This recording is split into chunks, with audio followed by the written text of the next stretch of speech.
Hello and welcome to APCV Introduction to Artificial Intelligence for Cyber.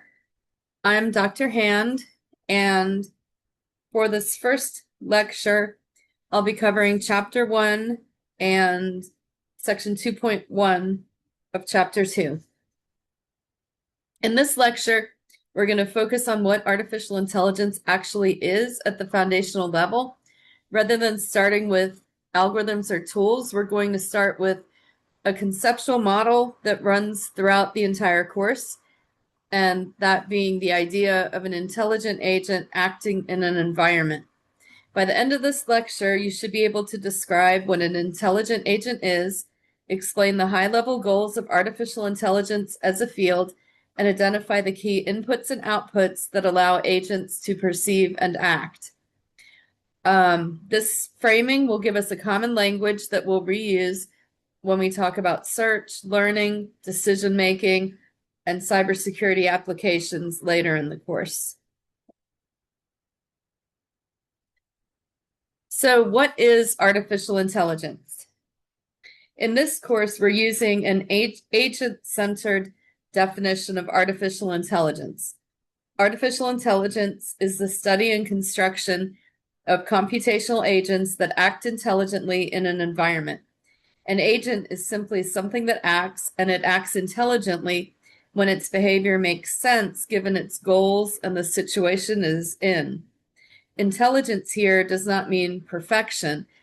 It means being able to choose actions that are appropriate, adapt when conditions change, learn from experience, and operate within real-world limits on perception, computation, and memory. This definition is intentionally broad because it applies to many kinds of systems, not just machines that look intelligent on the surface.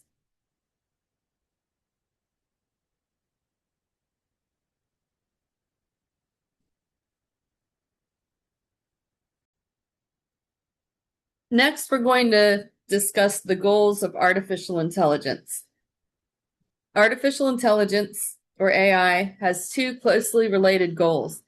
The scientific goal is to understand what makes intelligent behavior possible in both natural and artificial systems.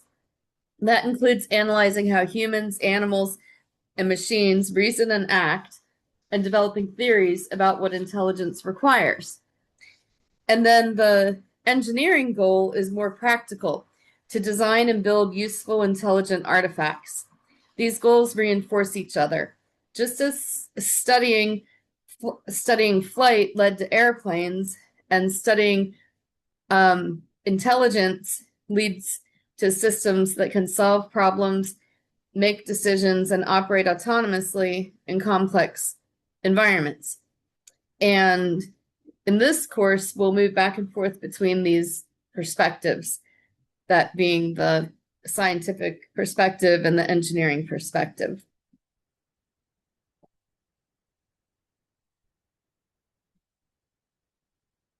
This diagram captures the core idea of an agent acting in an environment. The environment produces stimuli, which the agent perceives through its sensors. Based on those percepts, along with its goals, prior knowledge, and past experiences, the agent selects actions that affect the environment through its abilities. This loop of perception and action continues over time. Nearly everything we study in AI can be framed in terms of this interaction cycle. Whether the agent is a simple thermostat or a complex cybersecurity system, the same basic structure applies. So next, we'll talk a little bit about why agents matter in cybersecurity.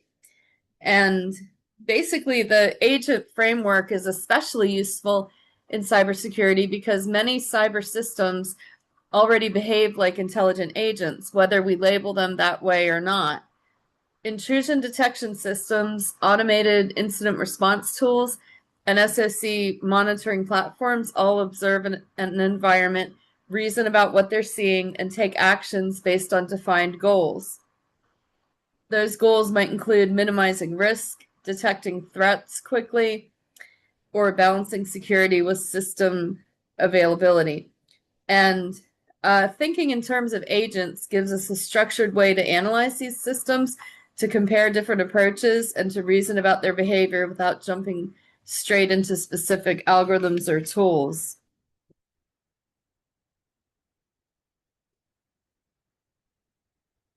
And next, to understand how an agent behaves, we need to understand what information it has access to. So an agent's abilities define the actions it can take in the world. Its goals or preferences describe what it's trying to achieve or optimize. Prior knowledge indicates what the agent starts with, such as rules, models, or domain expertise. The agent also receives current stimuli from the environment, which are its observations and percepts, and it accumulates past experiences over time. Intelligent behavior emerges from how these pieces are combined when the agent decides what to do next.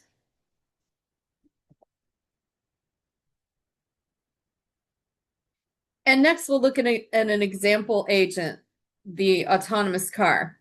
So, an autonomous car is a helpful, concrete example of an intelligent agent. Its abilities include steering, accelerating, and braking.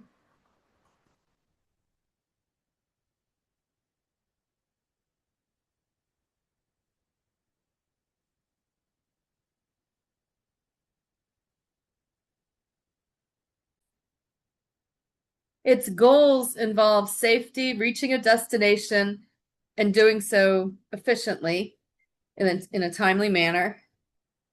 The car brings prior knowledge, such as street maps, traffic rules, and the meaning of road signs. It receives stimuli from cameras, sensors, GPS, and sometimes voice commands.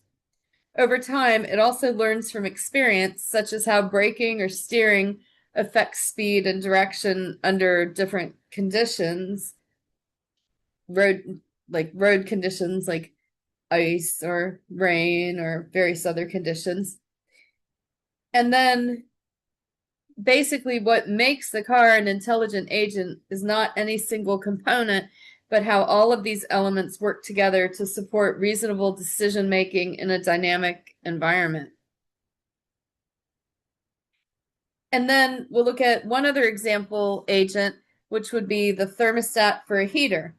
So a thermostat is a much simpler example of an intelligent agent, and that simplicity is exactly why it's useful as an example here. Its abilities are limited to turning a heater on or off. Its goals are also straightforward, such as maintaining a comfortable temperature while saving energy or money. The thermostat may have prior knowledge about daily schedules or weekends, and it receives stimuli like the current temperature, the desired set point, whether anyone is home, and outside weather and temperature conditions. Over time, it can also incorporate past experiences, such as when people typically come and go or which temperatures they prefer. Even though this agent is simple, it still fits the same agent model we've been discussing, which shows how broadly applicable the framework is.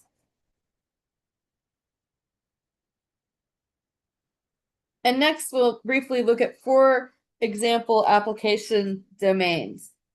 So this agent-centered view of artificial intelligence that we've been talking about, it applies across many domains. An autonomous delivery robot operates in a physical environment to move objects from place to place and deliver coffee, parcels, and so on. A diagnostic assistant is a type of agent that helps a human reason about faults, systems, and possible interventions, whether in medicine or in technical systems. An intelligent tutoring system adapts instruction based on a learner's performance and behavior. So that would be like an adaptive educational system, adaptive learning.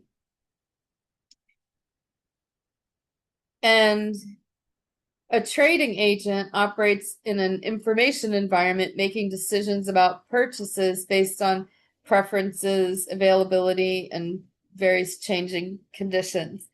While these 4 domains look very different on the surface, they all involve agents perceiving their environment, reasoning about what they observe, and acting to achieve goals.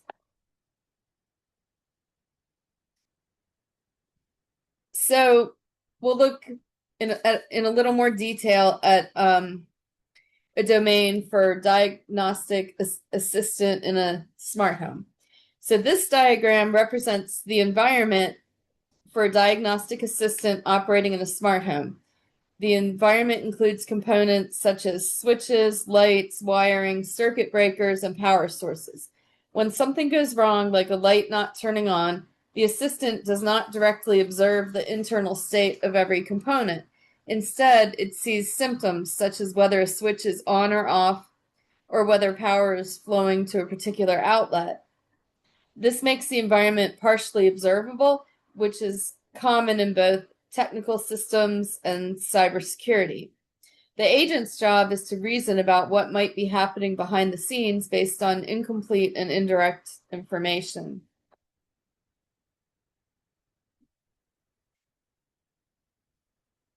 So again, a diagnostic assistant is an agent designed to support human decision making, and its abilities include asking questions, recommending fixes, and suggesting tests or interventions. Its prior knowledge includes how systems are supposed to work, how faults typically manifest, and what information different tests can provide. Over time, it gains experience about which faults are common and how effective different repairs are. The agent's goals involve fixing the problem efficiently while balancing trade-offs, such as whether to repair or replace a component. Its stimuli consist of symptoms reported by the system or observed by a human user. This structure closely mirrors many cybersecurity tools that assist analysts rather than acting fully autonomously.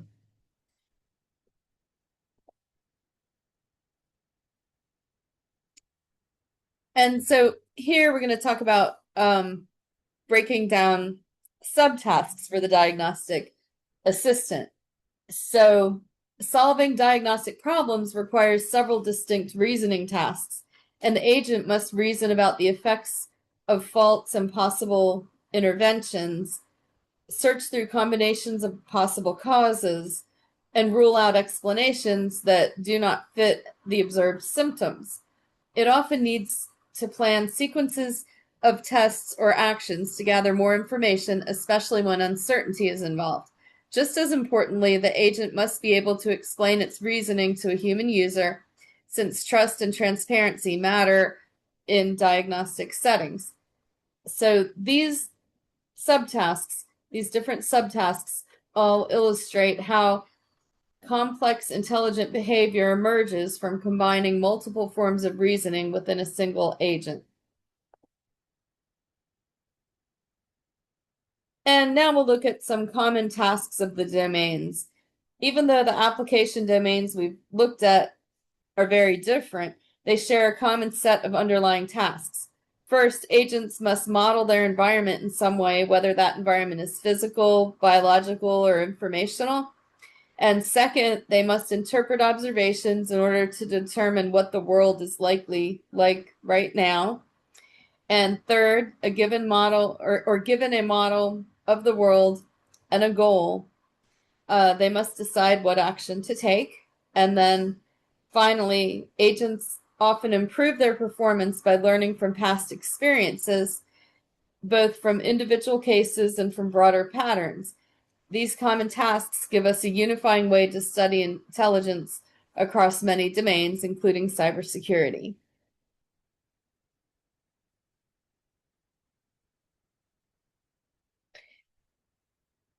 And now we're going to talk a little bit about agent architectures and hierarchical control. So to carry out these tasks, agents need an internal structure, which we refer to as an agent architecture.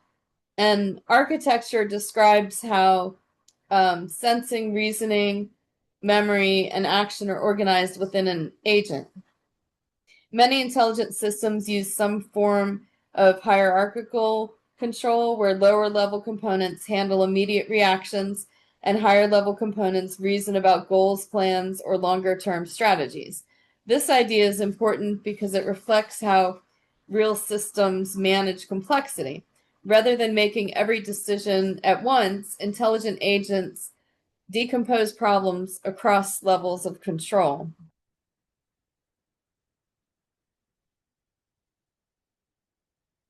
So here's a diagram of an agent system. And at the highest level, we can think of an agent system as consisting of two main parts: the agent itself and the environment it operates in. The agent receives stimuli from the environment and produces actions that affect the environment. This framing emphasizes that intelligence is not something that exists in isolation. It emerges from continuous interaction between an agent and its surroundings. In cybersecurity, this perspective is especially useful because threats, defenses, and system behavior are constantly evolving over time rather than remaining static. So now a closer look at agent system architecture. An agent system architecture describes how an agent is physically and logically organized. In this model, the agent consists of a body and a controller. The body is what interacts directly with the environment. It includes sensors, which interpret stimuli from the environment, and it also includes actuators, which carry out actions. The controller is a decision-making component. It receives percepts from the body and sends commands back to it. Not all reactions need to be under explicit control. Some responses may be automatic or reflexive.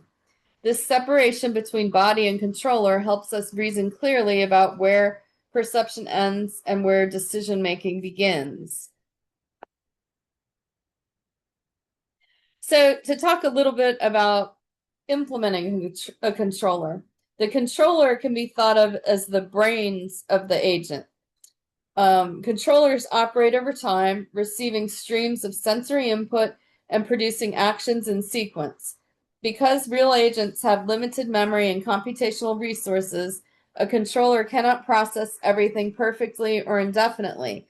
Instead, it must make decisions based on what it currently perceives and what it remembers from the past.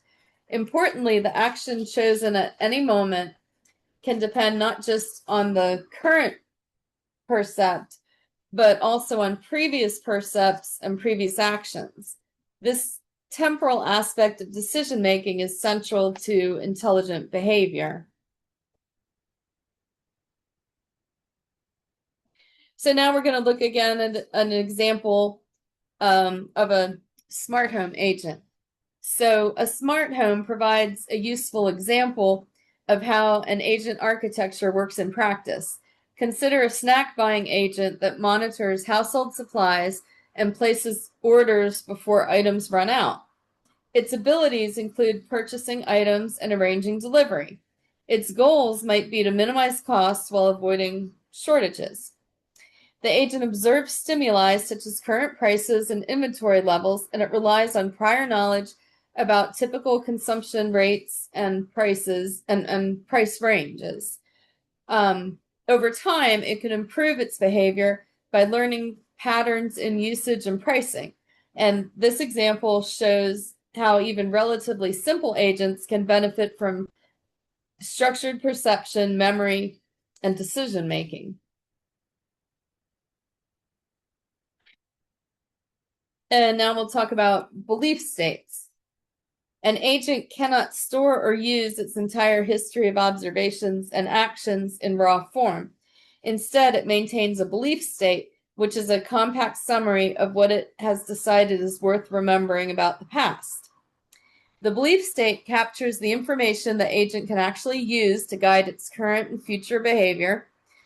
This matters because intelligent action is rarely based on a single moment of perception. It depends on accumulated context, what the agent has seen, what it has done, what worked, and what it expects to happen next. In other words, the belief state is the agent's working model of what's going on right now, based on limited memory and limited computation. So here is a diagram showing where the controller fits in the agent architecture. So the controller sits between the body and the environment. The environment produces stimuli, the body's sensors turn those stimuli into percepts, and the controller uses those percepts plus its internal memories to decide what commands to send back to the body. Then the body's actuators carry out actions that affect the environment. What I want you to notice here is the loop. Perception feeds decision-making. Decision-making drives action, and action changes what the agent perceives next. In cybersecurity terms, the controller might be a detection and response policy or a decision process inside a monitoring system. And the memories might be baselines, alert history, learned models, or stateful context about what has been happening on the network.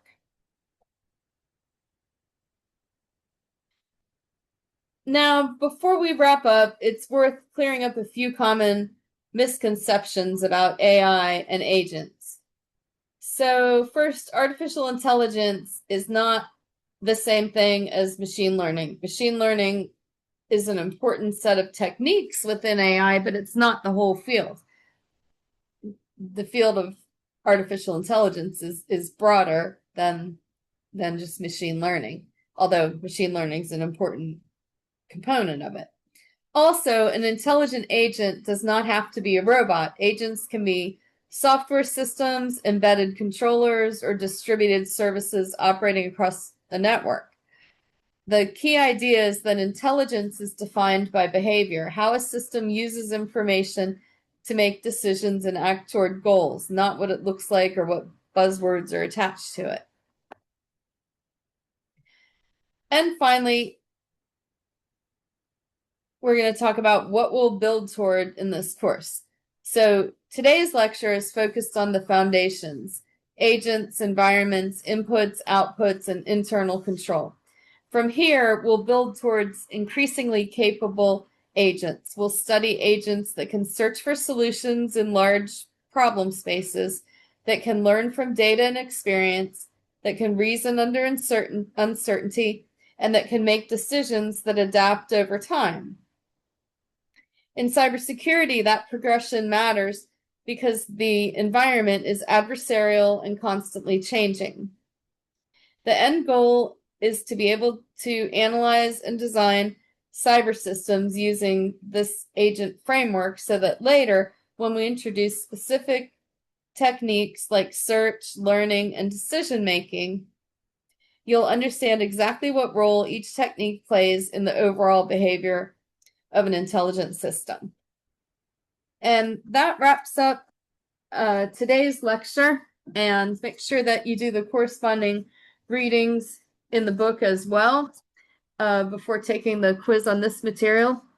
And I wish you all good luck. And if you have any questions, please feel free to email, and I'll see you next week in the live lecture. Have a good week.